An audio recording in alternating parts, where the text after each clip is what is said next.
Assalamualaikum warahmatullahi wabarakatuh. Perkenalkan, saya Fahrozi Afrodaus, NIM 2510 20 252. Saya dari Prodi Bimbingan Konseling Islam kelas BKIB. Di sini saya akan menjelaskan eh, lebih mendalam mengenai teori Gestalt. Nah, latar belakang lahirnya terapi Gestalt ini sebenarnya berawal dari rasa ketidakpuasan Friedrich terhadap cara kerja psikoanalisis klasik milik Freud. Sebagai orang yang dulunya juga seorang psikoanalisis, Freud merasa cara lama itu terlalu kaku karena terus-menerus mengorek masa lalu dan terlalu sibuk menganalisis teori di kepala. Tapi lupa dengan apa yang dirasakan tubuh saat ini. Pres ingin sesuatu yang lebih hidup. Ia kemudian menggabungkan prinsip psikologi Gestalt Jerman yang percaya kalau kita melihat sesuatu harus secara utuh, bukan sepotong-potong, dengan filsafat eksistensialisme. Intinya, dia ingin manusia berhenti jadi detektif masa lalu dan mulai belajar sadar sepenuhnya tentang apa yang mereka alami di sini dan saat ini, here and now. Selain itu, Kars juga membawa pengaruh unik dari dunia teater, improvisasi, dan filsafat timur, seperti Zen. Dia melihat banyak orang hidupnya macet karena punya urusan yang belum selesai atau unfinished business, seperti amarah atau kesedihan yang dipendam bertahun-tahun dan akhirnya jadi beban mental di masa sekarang. Dari situlah dia menciptakan teknik terapi yang aktif, bahkan kadang terasa belak-belakan atau konfrontatif. Tujuannya bukan cuma curhat, tapi supaya pasien bisa sadar penuh dan berani mengambil tanggung jawab atas hidupnya sendiri. Jadi, Gestalt ini ibarat ajakan untuk berhenti jadi penonton pasif dalam hidup sendiri dan mulai jadi pemeran utama yang sadar akan setiap langkahnya. Nah, siapa saja di balik teori Gestalt ini? Nah, ada 3 serangkai psikologi Gestalt, yakni berfokus pada eksperimental.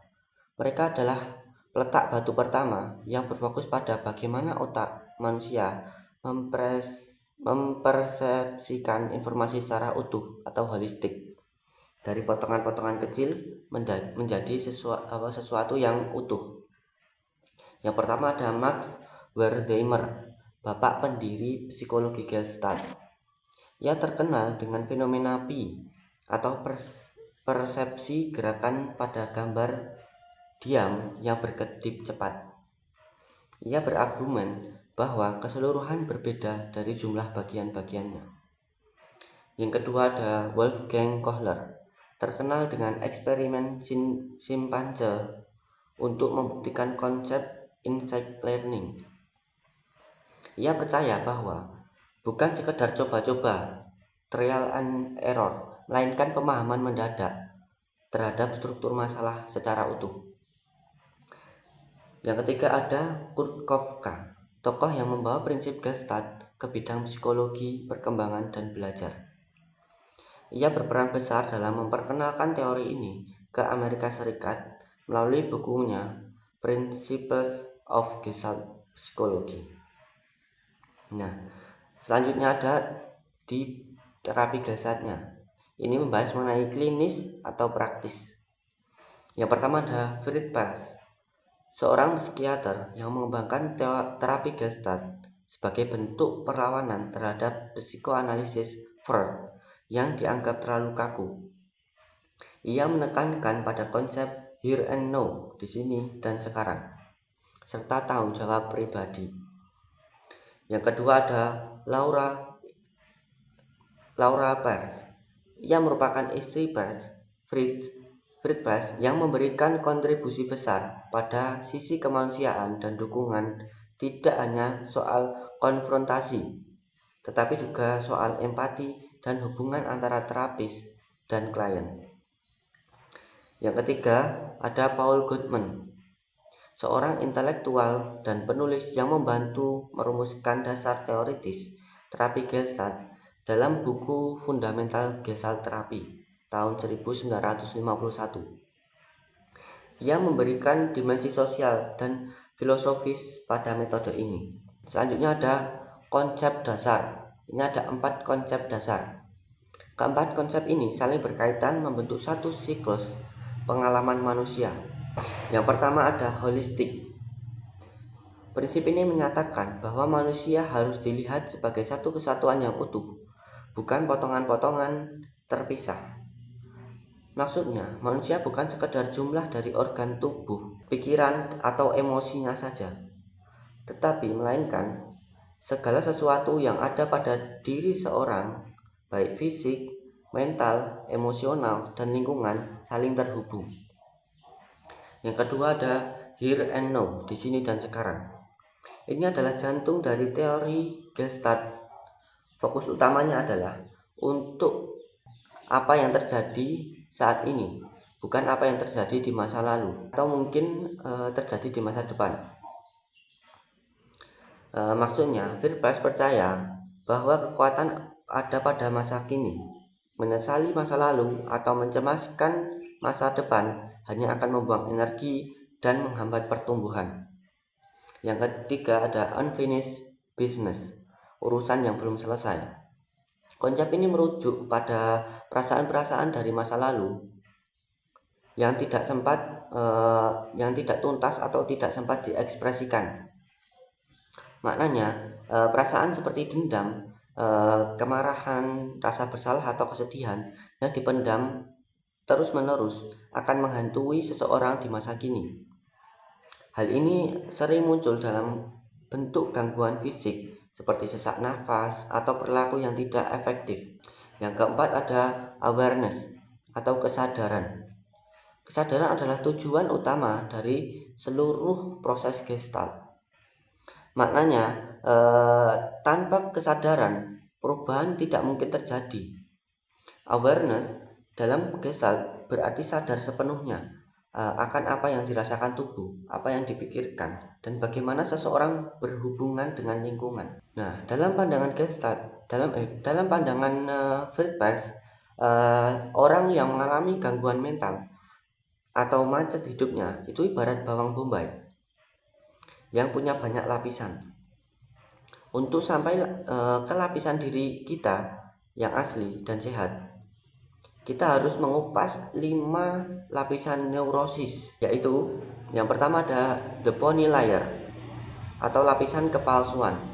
Ini adalah lapisan terluar di mana manusia bersikap kaku dan tidak autentik. Pada tahap ini, kita bermain peran atau role playing yang memenuhi ekspektasi orang lain atau standar masyarakat. Kita sering berpura-pura menjadi seseorang yang bukan diri kita yang sebenarnya agar bisa diterima.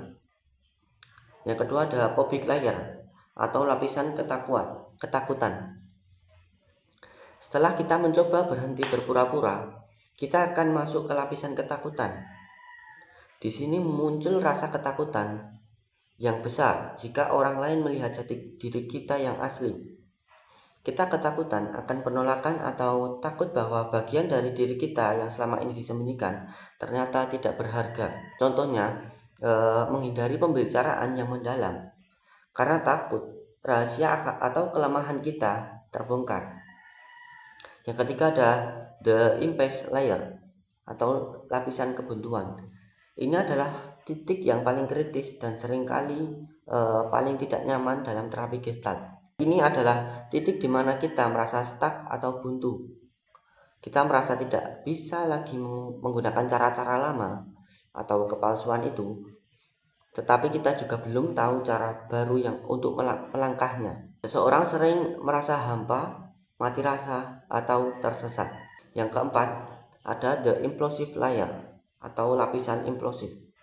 Pada lapisan ini, energi yang selama ini ditekan atau disembunyikan mulai terasa dalam diri. Pers menyebutkan sebagai kelumpuhan katatonik. Kita mulai menyadari perasaan yang selama ini mati, namun energi tersebut masih tertahan di dalam.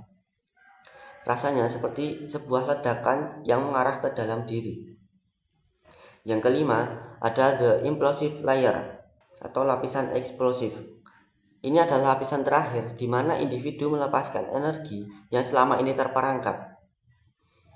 Pelepasan ini seringkali berupa ekspresi emosional yang intens seperti tangisan yang hebat, kemarahan yang meluap, atau tawa yang sangat lepas. Setelah ledakan ini, seseorang mencapai kondisi autentik. Mereka menjadi lebih hidup, jujur dalam perasaannya, dan mampu melihat dunia secara lebih jelas tanpa topeng.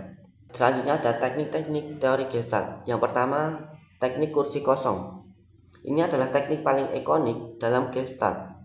Klien diminta duduk di depan sebuah kursi kosong dan membayangkan ada seseorang atau dirinya sendiri atau bagian dari dirinya sendiri yang duduk di sana.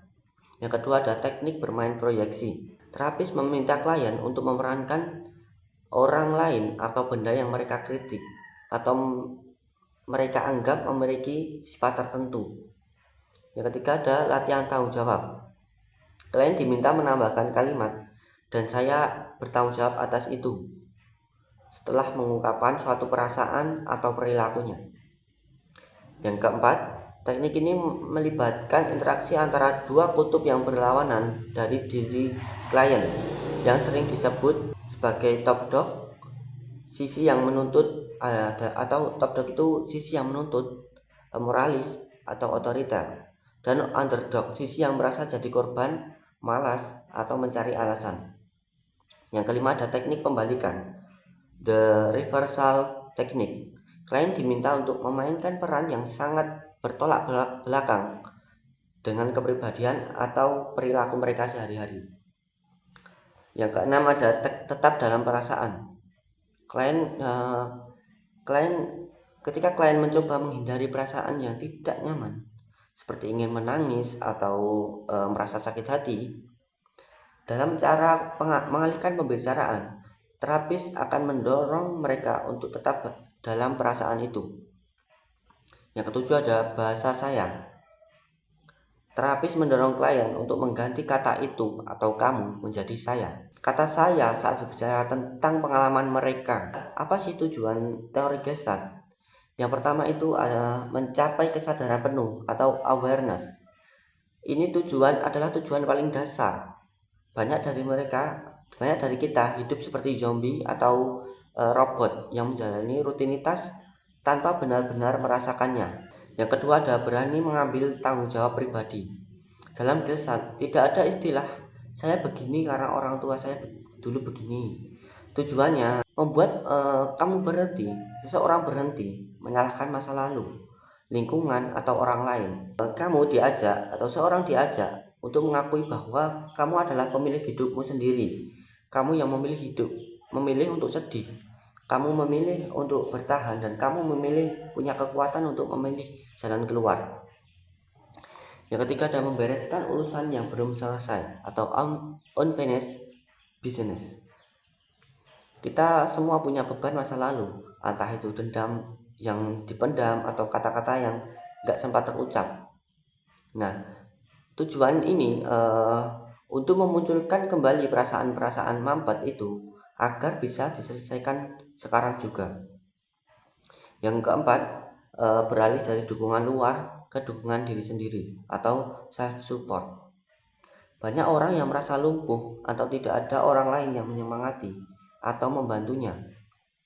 Gestalt bertujuan agar kamu bisa berdiri sendiri di atas kaki sendiri. Yang kelima ada menjadi pribadi yang autentik. Tujuan akhirnya adalah agar kamu bisa melepas semua topeng atau lapisan neurosis yang kita bahas sebelumnya. Kamu tidak lagi berpura-pura baik kalau sedang marah, dan tidak lagi berpura-pura kuat kalau sedang rapuh. Kamu menjadi utuh, pikiran, perasaan, dan tindakanmu semuanya selaras. Nah, selanjutnya ada penjelasan mengenai peran dan fungsi konselor. Yang pertama ada sebagai pengamat yang jeli, konselor Gestalt sangat memperhatikan hal-hal kecil yang mungkin tidak kamu sadari. Mereka tidak cuma dengerin cerita kamu, tapi juga melihat bahasa tubuh kamu. Yang kedua adalah mencari hubungan. Konselor tidak akan menjaga jarak atau bersikap sok pintar. Mereka akan memposisikan diri sebagai manusia biasa yang hadir sepenuhnya untuk kamu, seorang klien. Yang ketiga, sebagai eksperimenter atau teman berekspresi. Konselor Gesat itu kreatif. Mereka sering mengajak kamu melakukan hal-hal yang tidak biasa, seperti teknik kursi kosong yang kita bahas tadi. Yang keempat, fokus pada apa dan bagaimana, bukan kenapa. Konselor Gesat jarang banget tanya kenapa kamu begitu. Karena pertanyaan itu biasanya cuman bikin kamu nyari-nyari alasan atau pembelaan. Yang kelima, pendorong kemandirian. Tugas konselor bukan untuk menjadi tongkat ketiak atau kamu bisa pakai selamanya. Konselor akan menolak kalau kamu terus-menerus meminta jawaban atau saran instan. Balikin lagi ke siapa kamu supaya kamu belajar percaya pada insting dan kekuatan dirimu sendiri. Mereka ingin kamu berhenti jadi bayi yang terus disuapi dan mulai jadi orang dewasa yang mandiri atau self support. Nah, sekian penjelasan mengenai teori Gestalt dari saya. Maaf kalau ada yang kurang jelas. Sekian, wassalamualaikum warahmatullahi wabarakatuh.